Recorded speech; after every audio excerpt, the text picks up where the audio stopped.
2020년 6월 11일 목요일 성경 묵상입니다.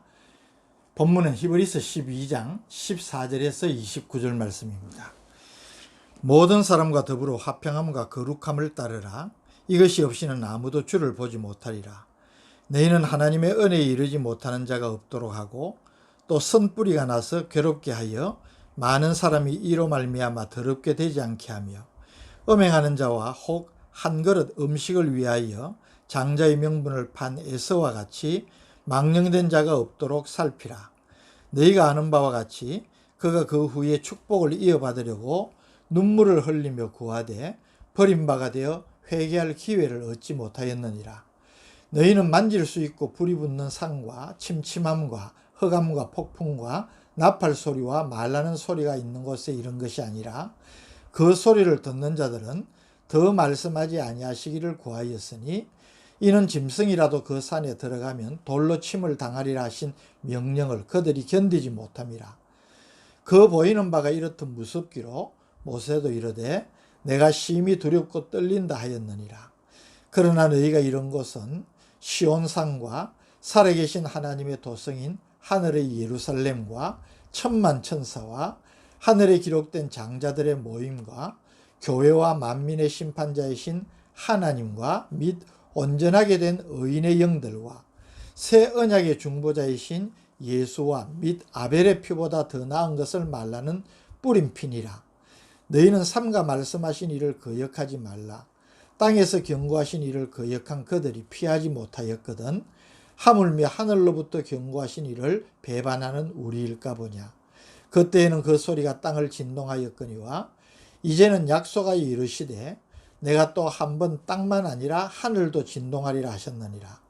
이 또 한 번이라 하심은 진동하지 아니하는 것을 영존하게 하기 위하여 진동할 것들 곧 만드신 것들이 변동될 것을 나타내심이라. 그러므로 우리가 흔들리지 않는 나라를 받았은즉 은혜를 받자. 이로 말미암아 경건함과 두려움으로 하나님을 기쁘시게 섬길지니 우리 하나님은 소멸하는 불이심이라. 아멘.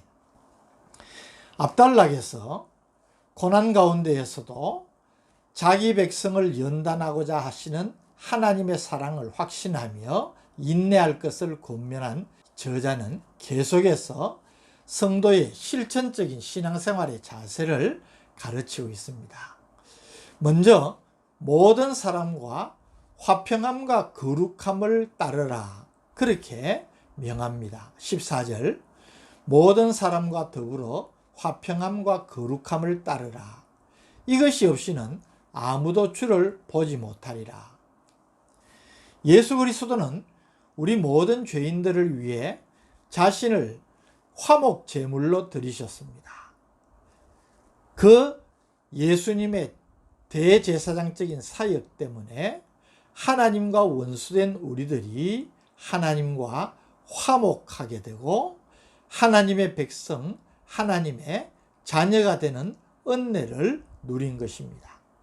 때문에 성도들도 그리스도를 본받아 복음에 적대적이고 그리스도인을 핍박하는 자들과도 화평을 도모하여야 한다고 말하는 것입니다.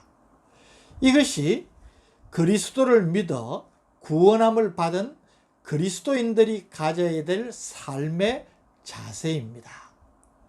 할 수 있는 대로 모든 사람과 화평을 도모해야 하지만 그러나 거룩함을 저버릴 수는 없습니다. 이것이 없이는 주를 보지 못하기 때문입니다. 마태복음 5장 8절에 마음이 청결한 자는 복이 있나니 그들이 하나님을 볼 것이며. 무슨 말이겠습니까? 예수 그리스도의 피로 속죄함을 입은 우리는 생활의 성결함을 유지해야 된다는 것입니다. 그것이 하나님과의 관계를 유지할 뿐만 아니라 또 그러한 삶의 자세를 가지고 우리가 이 세상 속에서 성도로서의 본분을 지킬 수 있는 것입니다.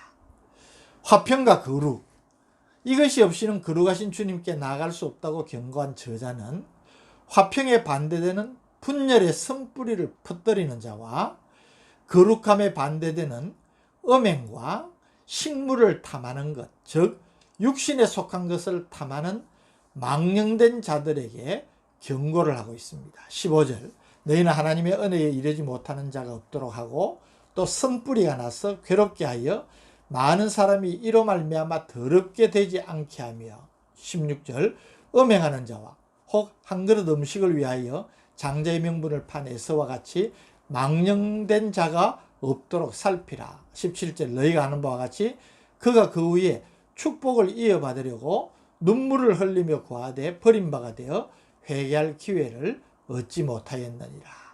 붉은 죽 한 그릇에 장자의 명분을 판 어리석음을 행한 에서의 경우를 예로 들어서 망령된 자가 되지 않도록 교훈하시고 있는 것은 오늘을 살아가는 우리들도 세상의 욕심 때문에 진리를 거스리면 똑같이 망령된 자라는 것입니다. 그래서 여기 망령된 자란 육신적이고 물질적인 것에 집착해서 더 귀하고 좋은 영적인 하나님의 은혜를 저버리는 자들을 말하는 것입니다. 오늘 이 말씀을 우리들이 주의 깊게 마음에 새겨야 되지 않겠습니까? 나는 그런 사람이 아닌지, 육신적이고 세상적이고 물질적인 것에 집착해서 은혜를 경히 여기고 하나님의 은혜를 저버리는 그런 어리석은 삶을 살고 있지 않은지 우리 자신을 살펴야 할 것입니다. 18절에서 29절에서는 새 언약을 거역함에 대한 경고를 하는 내용입니다. 지금까지 기회 있는 대로 여러 차례 믿음을 저버리지 말고 지켜나가야 할 것과 그리스도인으로서 어떻게 살아야 할지를 권면하고 또 경고를 하기도 했던 저자는 믿음에서 떠나는 배교에 대한 경고를 오늘 이 본문에서 다시 한번 하고 있는데, 이것은 히브리서에 나타나는 5번의 경고 중에 마지막 경고에 해당하는 것입니다. 18절에서 21절은 하나님께서 이스라엘 백성들과 시내산 율법 언약을 체결하시려고 시내산에 강림하실 때의 광경을 묘사하는 내용입니다. 18절, 너희는 만질 수 있고 불이 붙는 산과 침침함과 흑암과 폭풍과, 19절, 나팔 소리와 말라는 소리가 있는 곳에 이런 것이 아니라. 이것은 구약의 시내산에서 하나님의 강림하실 때를 묘사한 말이지요. 그래서 20절에 짐승이라도 그 산에 들어가면 돌로 침을 당하리라 하신 명령을 그들이 견디지 못함이라.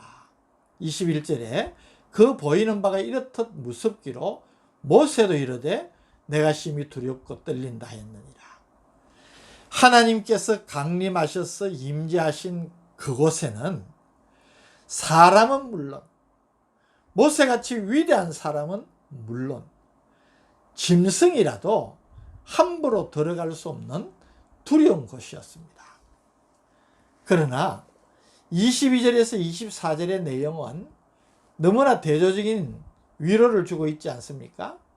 이는 새 언약의 중보자이신 그리스도의 피로 속죄함을 받은 우리 성도들은 비록 몸은 아직 이 땅에 있지만 장차 거룩하고 영광스러운 하나님의 도성 새 예루살렘에 들어갈 사람임을 상기시키고 있습니다. 22절, 그러나 너희가 이룬 것은 시온산과 살아계신 하나님의 도성인 하늘의 예루살렘과 천만 천사와 하늘에 기록된 장자들의 모임과 교회와 만민의 심판자이신 하나님과 및 온전하게 된 의인의 영들과 새 언약의 중보자이신 예수와 및 아벨의 피보다 더 나은 것을 말하는 뿌린 피니라. 즉 이 말씀은 우리는 새 언약의 중보자이신 그리스도의 피로 말미암아 속죄함을 받았기에 천사와 함께 우리 앞서간 믿음의 선진들과 함께 하나님과 함께 새 예루살렘에 이를 것이라고 위로를 하는 것입니다. 25절에서 27절은 구약의 율법을 거역하여도 죽음의 형벌을 면치 못했는데 하물며 지금까지 논정한 것처럼 모세나 모세의 율법보다 비할 수 없이 탁월한 예수 그리스도를 통해 주어진 새 언약, 즉 복음을 저버리면 얼마나 최후의 심판날에 더 큰 하나님의 진노를 살 것인가 하는 사실을 들어서 경고를 하는 내용입니다.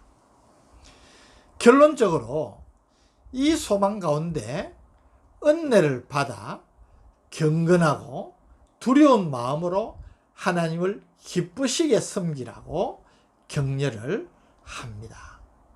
그래야 할 이유가 있습니다.